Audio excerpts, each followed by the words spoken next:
भगवते वासुदेवाय। ॐ नमो भगवते वासुदेवाय। ॐ नमो भगवते वासुदेवाय। ॐ नमो भगवते वासुदेवाय। ॐ नमो भगवते वासुदेवाय। आ बाजू खींची लो।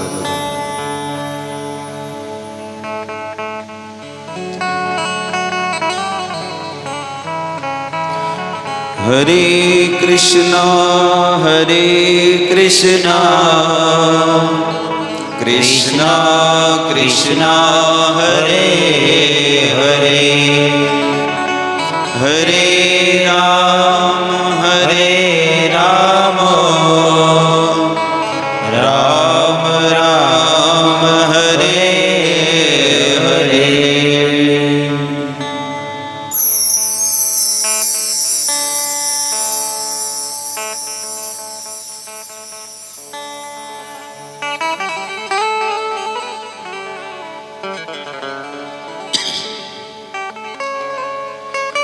श्रीमद् भागवत सप्ताह के सप्तम दिवस के इस द्वितीय सत्र में पधारे हुए आप सभी वैष्णव भक्तों का हार्दिक स्वागत करते हैं हृदयपूर्वक।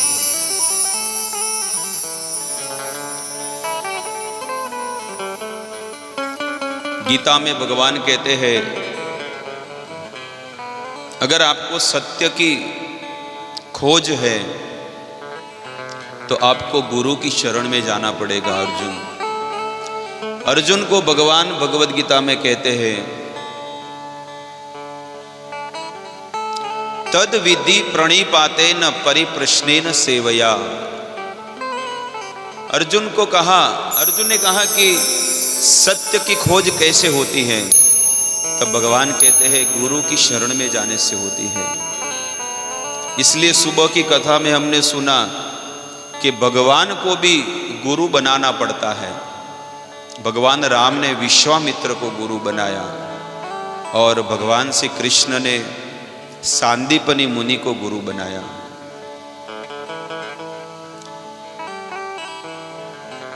अर्जुन भी जिज्ञासा करते हैं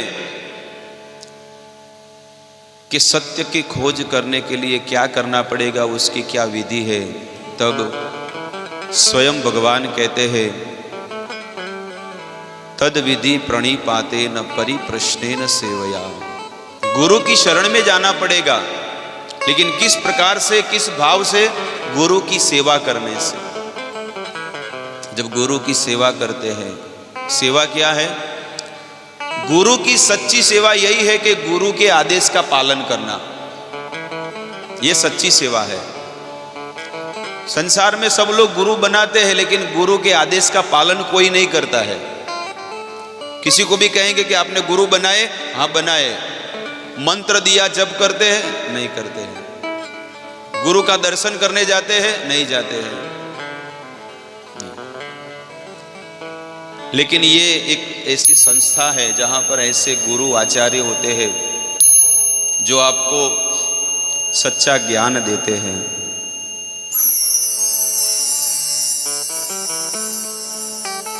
इसलिए सच्चे गुरु की शरण में जाकर उनकी सेवा करनी चाहिए, उनके आदेशों का पालन करना चाहिए। भगवान कहते हैं, तद विधि प्रणिपातेन। प्रणिपात का अर्थ होता है दंडवत प्रणाम करना। पात का अर्थ होता है पड़ना, गिरना।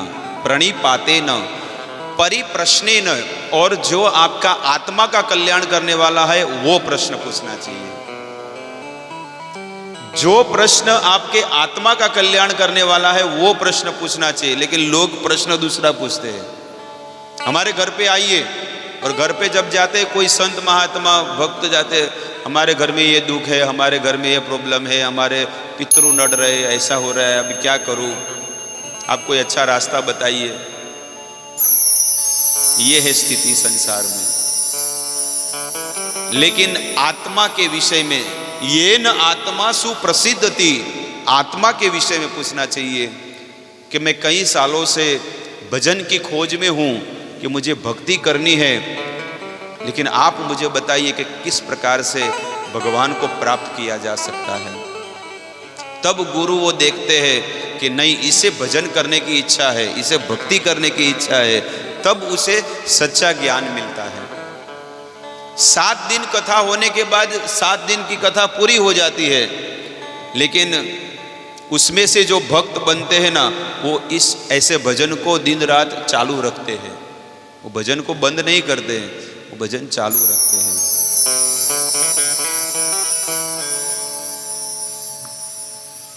हरे कृष्ण कृष्ण कृष्ण हरे हरे, हरे राम राम राम हरे हरे। 7 दिन तक कथा में तो बहुत सारे लोग आते हैं, लेकिन भक्त कितने बनते हैं बताओ? जो 100 में से 2 लोग बनते हैं। 100 में से कितने बनते हैं? शुद्ध भक्त की बात है कि चलो अभी भक्ति करेंगे, तिलक करेंगे, माला पहनेंगे। कितने करते हैं? हजारों लोग आके कथा में आते हैं और कथा सुनने के बाद बोलते बहुत अच्छी कथा 7 दिन की हुई, लेकिन वो जीवन में कितने लोग उतारते हैं? कुछ लोग उतारते हैं। कुछ लोग ऐसे होते हैं जो अपने जीवन में ये कथा उतारते हैं। भक्ति, भगवान का भजन करना लाखों करोड़ों में से कोई एक होता है। इसलिए गुरु की शरण में जाना चाहिए। और जो भी गुरु की शरण में जाते हैं, जो भी गुरु की आप शरण में जाते हो, उसमें 5 योग्यता होनी चाहिए। योग्यता मालूम पड़ता है? गुण। गुरु में कितने गुण होने चाहिए? 5 गुण होने चाहिए। आप लोग गांव के लोग हो, इसलिए आपको ये श्रद्धा होनी चाहिए, इन बातों में ज्ञान होना चाहिए, ज्ञान लेना चाहिए कि गुरु में कितने गुण होने चाहिए। कम से कम, ऐसे तो बहुत सारे हैं, लेकिन कम से कम कितने होने चाहिए? 5 गुण होने चाहिए। और वो गुण है, सबसे पहला, वो भगवान को तत्व से जानते होने चाहिए। भगवान का पूरा ज्ञान वो गुरु को होना चाहिए, संपूर्ण ज्ञान। उसे कहते हैं कि ये गुरु बनने के लिए लायक है।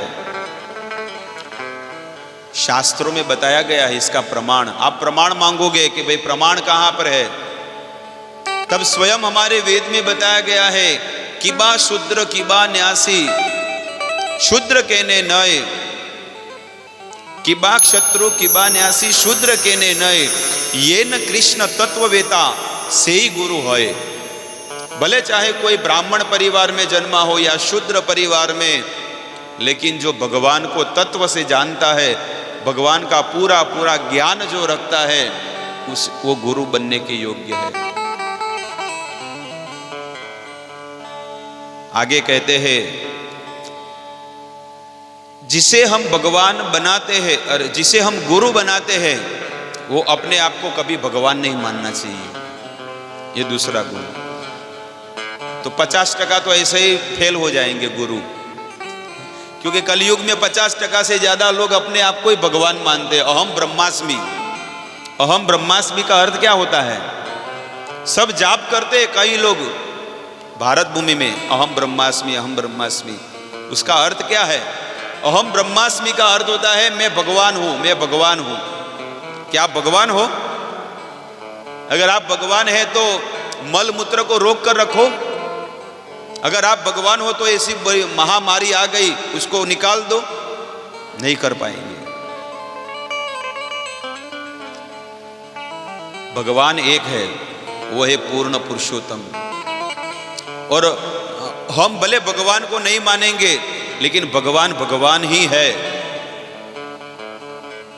कोई अज्ञानी व्यक्ति होगा, वो बोलेगा कि नहीं, नरेंद्र मोदी वड़ा प्रधान नहीं है, लेकिन उसके बोलने से नहीं होगा। पूरी दुनिया कहती है कि वो वड़ा प्रधान है कि नहीं?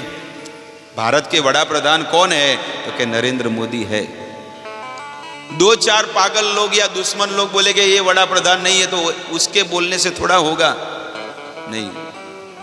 वैसे ही इस संसार में 2-4 लोग ऐसे भी होते हैं जो कृष्ण को भगवान नहीं मानते, जैसे दुर्योधन कृष्ण को भगवान नहीं मानता था, तो अंत में उसकी क्या स्थिति हुई आप सबको पता है कि महाभारत के युद्ध भूमि में भगवान ने अर्जुन को भी ज्ञान दिया और दुर्योधन को भी विराट स्वरूप बताया था, लेकिन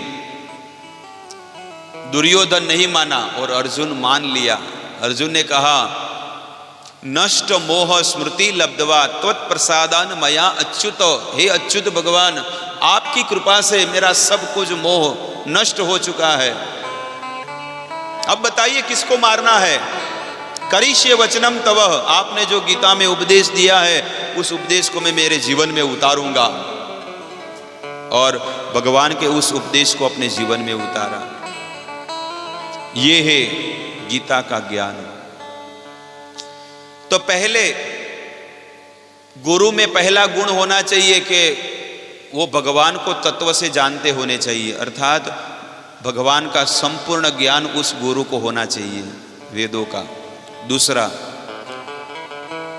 वो अपने आप को कभी भी भगवान नहीं मानना चाहिए। और तीसरी चीज कहते हैं, जो बोलते हैं वो अपने जीवन में आचरण करते होने चाहिए। क्या है तीसरी योग्यता? जो बोलते हैं वो अपने जीवन में आचरण करते होने चाहिए। लेकिन ऐसा तो कोई जीवन में आचरण करते देखे नहीं जाते हैं। कभी कभी वक्ता लोग, कथाकार लोग बड़ी बड़ी बातें कर लेते हैं, लेकिन उसके जीवन में कोई स्वभाव, कोई आचरण होता नहीं है। कि भाई भक्ति करनी चाहिए लेकिन खुद माला नहीं फेरेंगे और दूसरों को बोलेंगे कि आप माला करो, तो कोई थोड़ा करने वाला है। खुद तिलक करना है, खुद माला करना है, खुद भजन करना है, खुद भगवान को समर्पित होना है। जब कोई संत महात्मा अपने जीवन में आचरण करता है तो वो देखकर पूरे संसार के लोग भी भजन करते हैं। ऐसा एक गांव था, जैसे आपके यहाँ गांव में भागवत कथा हो रही है, ऐसा एक गांव था और गांव में बहुत सुंदर भागवत का आयोजन हुआ। एक कथाकार थे और कथाकार बहुत सुंदर भागवत करने लगे। 1, 2 दिन, 3 दिन, 4 दिन बहुत सुंदर भागवत हो रहा था और सब माताएं आ रही थी, कथा सुन रही थी। तब उस कथाकार ने कहा कि सत्वगुणी आहार लेना चाहिए। ऊर्ध्वम गच्छति सत्वस्था, मध्य तिष्ठति राजसा, जदन्य गण वृत्ति सा, अधो गच्छति तामसा। ऐसे बहुत सुंदर कथा करने लगे। तो गीता का, भागवत का, रामायण का ज्ञान देने लगे। तो सब गांव वाले उनकी पत्नी को भी बोले कि आप भी आ जाओ कथा में। तो उनकी पत्नी ने कहा कि हमारे पतिदेव जब आते हैं तो उनको गरम गरम भोजन बनाना पड़ता है। तो गांव वाली बहनों ने कहा हम आपको मदद कराएंगी, आप भी आओ कथा सुनने। तो जो कथा कर रहे थे उनकी पत्नी सबसे पीछे आकर बैठ गई और कथा सुन रहे थे। उसमें कथा करने वाले व्यक्ति ने बताया कि हमेशा सत्वगुणी आहार करना चाहिए, प्याज लहसुन नहीं खाना चाहिए। ऊर्ध्वम गच्छति सत्वस्था, मध्य तिष्ठति राजसा, जदन्य गुण वृत्ति सा, अधो गच्छति तामसा। जो सत्वगुणी आहार करता है वो स्वर्ग में जाता है, जो रजोगुणी आहार करता है वो इस पृथ्वी पर रहता है, और जो तमोगुणी आहार करता है वो पाताल लोक में, नरक लोक में जाता है। इस प्रकार से जब बोला तो सब लोग ने तालियां बजाई। लेकिन पीछे जो कथा करने वाले थे उनकी पत्नी सब बात सुन ली, घर पे गई और घर पे जो भोजन बनाया हुआ था उसको जाके कुत्ते को खिला दिया। नया भोजन बनाया और उसके पतिदेव आए, कथा पूरी हो गई, हाथ धोए और आसन पर बैठे भोजन करने के लिए। पत्नी ने भोजन पिरोसा और फिर जैसे ही एक निवाला मुख में डाला, थूक दिया। तब अपनी पत्नी को पूछा, कहा कि इतने दिन तो बहुत स्वादिष्ट भोजन बनता था, अभी क्या हो गया आज? स्वामी जी मुझे माफ करना, इतने दिनों तक मैं आपको प्याज लहसुन वाला भोजन बनाकर खिलाती थी, लेकिन आज मैं आपकी कथा में आई तब मुझे पता चला कि प्याज लहसुन नहीं खाना चाहिए, वो तमोगुणी आहार है, इसलिए मैं तो कथा में पीछे बैठी थी, घर पे गई और सब कुत्तों को खिला दिया और आपके लिए नया भोजन बनाया बिना प्याज लहसुन का। अरे पगली, वो तो गांव वालों के लिए थे, मेरे लिए तो डबल वघार करने का, डबल फ्राई करने का। वो तो गांव वालों के लिए जो कथा सुनने आते थे, उनको अच्छा लगने के लिए मैं कथा में ऐसा बोलता था। मेरे लिए तो डबल फ्राई मारने का, प्याज लहसुन का। तो ये है, जो भी गुरु, जिसे गुरु बनाते हैं हम, वो अपने जीवन में आचरण करते होने चाहिए, अपने जीवन में व्यवहार करते होने चाहिए, तो वो गुरु बनने के लिए लायक है। ये गुरु की तीसरी योग्यता। पहली योग्यता क्या है गुरु में? भगवान को तत्व से जानते होने चाहिए। दूसरी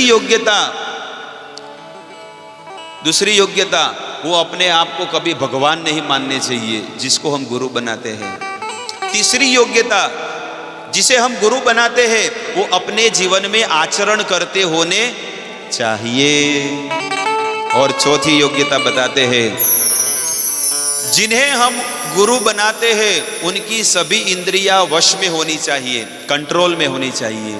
5 इंद्रियां हैं, आंख, कान, नाक, त्वचा, जिह्वा, ये 5 चीज, ये 5 वस्तु कंट्रोल में होनी चाहिए। सबसे पहले वाणी का वेग, वाणी को कंट्रोल में होना चाहिए जिन्हें गुरु बनाते। वाणी का कंट्रोल ये है कि भगवान के अलावा वो गुरु जीवन में कभी संसार की बात नहीं करेंगे, ये पहला गुण है। चौथी योग्यता में पहला गुण। और दूसरी चीज है, कभी भी क्रोध नहीं होगा। तीसरी चीज कहते हैं मन का कंट्रोल, मन में हमेशा 24 घंटा भगवान का ही चिंतन करेंगे। और 5वीं चीज है जिह्वा, अपनी जिह्वा कंट्रोल में होगी। ये तो अच्छा भोजन आ गया तो फटाफट चालू हो गए, ऐसा नहीं। गुरु का अर्थ ही है अपनी इंद्रियों को कंट्रोल में रखें। हम हमारी इंद्रियों को अगर कंट्रोल में नहीं रखेंगे तो यही इंद्रियां हमें नरक में ले जाएगी। आप बताइए, आपने आपकी इंद्रियों को कितना सुख दिया होगा? इंद्रियां, आंख, कान, नाक, त्वचा, इसको कितना सुख दिया है कि नहीं? आंख को पिक्चर के गाने दिखाए, एक कान को फिल्म के गाने सुनाए एयरफोन से, है कि नहीं? लेकिन आज तक आपने आपकी इंद्रियों को इतना सुख दिया। जीभ को कितना गुलाब जामुन दिया, कितना दाल बाटी खाया होगा? ट्रक भर भर के नहीं खाए होंगे। रोज का 4 दाल बाटी है, अंदाजा से लिख। तो इतने सालों में कितना बाटी खा गए होंगे? इतने साल में कितना वो फाड़ा लापसी, क्या बोलते हैं? लापसी बड़ा दाने वाला आता है ना, लापसी बोलते हैं। लापी बोलते नहीं मारवाड़ी में। लापी बोले ऐसे। तो कितना गुलाब जामुन खा गए, कितना रसगुल्ला खा गए, कितना मोहनथाल खा गए, अंदाजा नहीं है। इतना सारा हमने भोजन खाया होगा, है कि नहीं? इतने सालों में, 30 साल में, 40 साल में। लेकिन आज तक हमारी इंद्रियां, ये जिह्वा अभी तक तृप्त हुई है? अभी दोपहर को खा के आए हैं, अभी 5 बजेंगे फिर से चालू हो जाएंगे, अला वो थोड़ा खा लेते हैं। जैसे कथा खत्म होगी ना, घर पे जाएंगे, फ्रिज खोलेंगे, नाश्ता का डब्बा खोलेंगे और 2-4 अंदर डालेंगे, तब शांति होगी।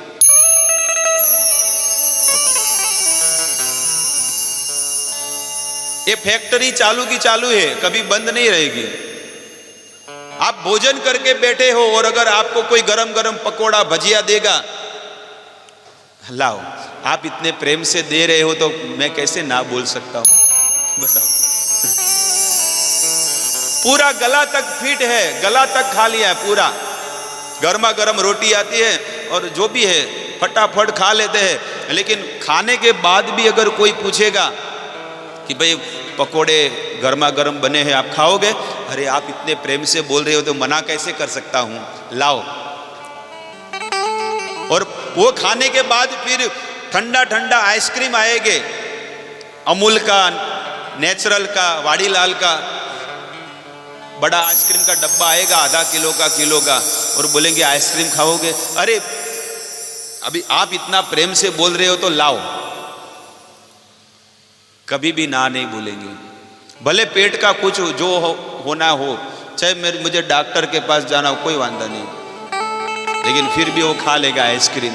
और आइसक्रीम के बाद फिर बोलेंगे चलो एक मीठा पान खा लेते हैं, तो भी ना नहीं बोलेगा। पान खाने के बाद फिर बोलेंगे चलो एक सोडा ले लेते हैं, जीरा सोडा, लेमन सोडा। लेकिन आज तक कोई भी व्यक्ति ऐसा मना नहीं करेगा कि नहीं नहीं भाई अभी बहुत हो गया। पेट ना बोलता है लेकिन जिह्वा कभी ना नहीं बोलेगी।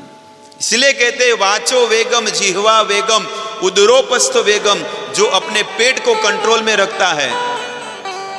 वाचो वेगम मनस क्रोध वेगम जिह्वा वेगम उदरोपस्थ वेगम एतान वेगान यो विषहेत धीर सर्वाम अपि माम पृथ्वीम सशिष्यात्।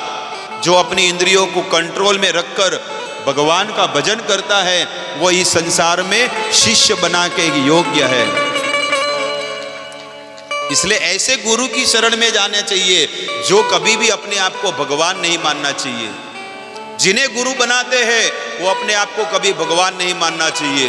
जिन्हें गुरु बनाते हैं वो भगवान को तत्व से जानना होना चाहिए। भगवान का पूरा ज्ञान उस गुरु को होना चाहिए। तीसरी कहते हैं वो जो बोलते हैं वो अपने जीवन में आचरण करते होने चाहिए। और चौथी चीज उसकी सब इंद्रियां कंट्रोल में होनी चाहिए। और पांचवी चीज कहते हैं वो योग्य गुरु परंपरा में होने चाहिए। योग्य गुरु परंपरा क्या होती है? लगभग किसी को पता नहीं होगा कि योग्य गुरु परंपरा क्या होती है। गुरु परंपरा में भजन करना चाहिए। ज्यादातर लोगों को पता नहीं, बस किसी को भी गुरु बना देते हैं, किसी को भी डायरेक्ट किसी को भी गुरु बना देते हैं। गुरु बनाने के लिए कुछ योग्यता होनी चाहिए। गांव में कोई गुरु आ गए, तुम गुरु बनाने वाले हो? हाँ तो चलो मैं भी बैठ जाता हूं। शाकभाजी नो धंधो नहीं मालूम पड़ा? इस शाकभाजी बेचने वाला धंधा थोड़ा है कि तुम बना चलो मैं भी बैठ जाती हूं। ऐसे गुरु नहीं बनाते हो भाई। गुरु को चकासना चाहिए, देखना चाहिए।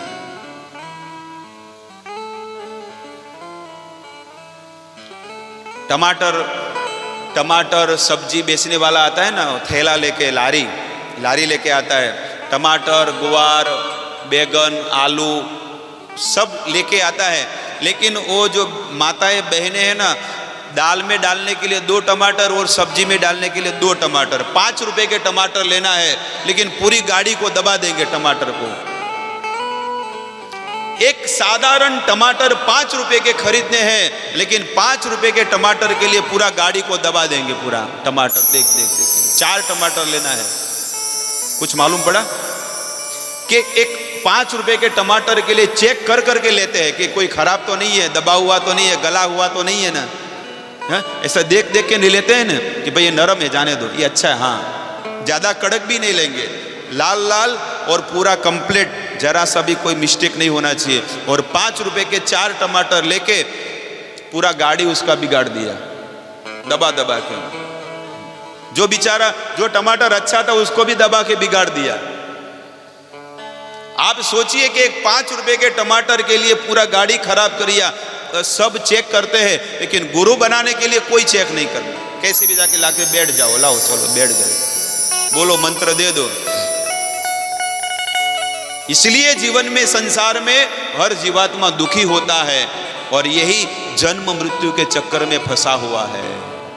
इसलिए योग्य गुरु की शरण में जाना चाहिए जो हमें भगवान की प्राप्ति कराए, भगवान की प्राप्ति कराए। इसलिए योग्य गुरु की परंपरा में शास्त्र बताता है, मैं तो केवल एक मैसेंजर हूं, मैं तो संदेशा दे रहा हूं। समझ में आ रही है हिंदी में बात? मैं मैसेंजर हूं, मैं वेदों का मैसेज आपको दिया। मैंने 7 दिन तक क्या किया? वेदों का संदेशा दिया। वो कार्य आपको करना कि नहीं करना वो तो आपके ऊपर है। जैसे डॉक्टर चेक करता है कि भाई आपको दवा लेना है कि इंजेक्शन लेना है। निर्णय आपको करना है कि दवा लेना है कि इंजेक्शन। इंजेक्शन लोगे तो जल्दी ठीक होगा और दवा लोगे तो थोड़ी देर होगी। वैसे ही एक योग्य कथाकार होता है, जो योग्य प्रवक्ता होता है, वो एक मैसेंजर का काम करता है और वो आपको संदेशा देता है कि वेदों में इस प्रकार से बताया गया है। वेदों में बताया गया है कि संप्रदाय विहीना ये मंत्रास्ते विफल मतः। वेद व्यास जी कहते हैं संप्रदाय विहीना मंत्रास्ते विफल मतः। जो संप्रदाय के बगैर, भगवान के द्वारा जो संप्रदाय बनाया गया है, उस संप्रदाय को छोड़कर अगर मन धड़क संप्रदाय में गुरु बना लिए तो विफल मत, वो क्या है, विफल हो जाएगा। उसे वो उस कार्य में सफल होने वाला नहीं है। ये हमारे वेदों में बताया गया है। लेकिन वो कार्य कब, वो किसको बताया जाता है? जो जिज्ञासु होता है उसको बताया जाता है। लेकिन मैंने 7 दिन तक कोई कथा में ऐसी बात बोली नहीं, लेकिन आज सार चीज आपको बता रहा हूं, सार चीज कि भजन करना है लेकिन योग्य गुरु की शरण में रहकर भजन करना है। और 7 दिन तो मैंने बताया ही कि भगवान कौन है। कौन है भगवान? कृष्णस्तु भगवान स्वयं। तो भगवान के विषय में तो मैंने 7 दिन बता दिया।